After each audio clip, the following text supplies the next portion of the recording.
మహాభారతం కుక్కతో మొదలై కుక్కతో ముగిసింది అంటారు కదా. అస్సాం ముఖ్యమంత్రి హిమంత బిశ్వ శర్మ లైఫ్ విషయంలో కూడా కుక్క చాలా కీ రోల్ ప్లే చేసింది. 2014లో అస్సాంలో కాంగ్రెస్ గవర్నమెంట్ ఉంది. ముఖ్యమంత్రి ఎవరు? Tarun Gogoi.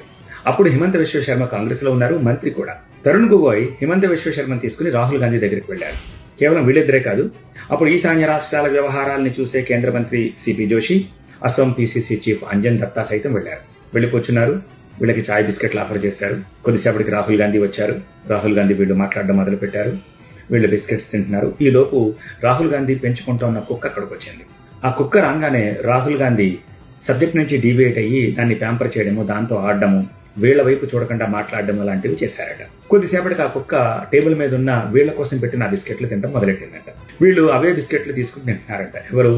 CM, central minister, PCC chief. Himanta Biswa శర్మను కూడా తినమని అన్నారో ఏమో. ఆయన నాకు వద్దు భాయ్, ఐఎమ్ ఫైన్, నాకు అవసరం లేదు, నేను అలా తినను అని చెప్పి ఇక నేను మళ్ళీ ఇంటికి రాకూడదని అనుకున్నారట. అక్కడి నుంచి బయటకు వచ్చేశారు. కొద్ది రోజులకి హిమంత బిశ్వ శర్మ తన మంత్రి పదవికి, ఎమ్మెల్యే పదవికి, కాంగ్రెస్ పార్టీకి సైతం రాజీనామా చేసి పూర్తిగా బయటకు వచ్చేశారు. ఆ తర్వాత కొద్ది రోజులకి బీజేపీలో చేరారు. బీజేపీలో చేరంగానే ఎలానో ఎన్నికలు సమీపిస్తున్నాయి కాబట్టి ఎన్నికల క్యాంపెయినింగ్ కమిటీకి హిమంత బిశ్వ శర్మని కన్వీనర్ గా చేశారు. కారణం ఏమిటంటే అప్పటికే 3 సార్లు హిమంత బిశ్వ శర్మ ఎమ్మెల్యేగా గెలిచారు. మంచి పట్టు ఉంది ఆ ప్రాంతంలో. ఎన్నికలకు వెళ్లారు. బంపర్ మెజారిటీ తోటి బీజేపీ గెలిచింది. ఫస్ట్ టైం ఎన్డీఏ అస్సాంలో అధికారంలోకి రావడం. సరే, ఒక 4 సంవత్సరాల పాటు సోనోవాల్ చీఫ్ మినిస్టర్ గా ఉన్నారు. అప్పుడు 5-6 శాఖలను హ్యాండిల్ చేశారు హిమంత బిశ్వ శర్మ. 4 సంవత్సరాల తర్వాత సోనోవాల్ తాను తప్పుకుంటున్నట్టుగా హిమంత బిశ్వ శర్మను సీఎంని చేయాలని చెప్పి ప్రపోజ్ చేస్తున్నట్టుగా చెప్పి ఆయన తప్పుకున్నారు. హిమంత బిశ్వ శర్మ సీఎం అయిపోయారు.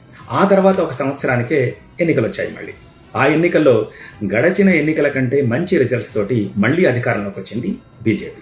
ఆ 5 ఇయర్స్ టెన్యూర్ కూడా అయిపోయింది. ఇప్పుడు మళ్ళీ ఎన్నికలకు వెళ్ళబోతున్నారు హిమంత బిశ్వ శర్మ సారథ్యంలో. ఇప్పుడు ఒపీనియన్ పోల్స్ ఏం చెప్తున్నాయి?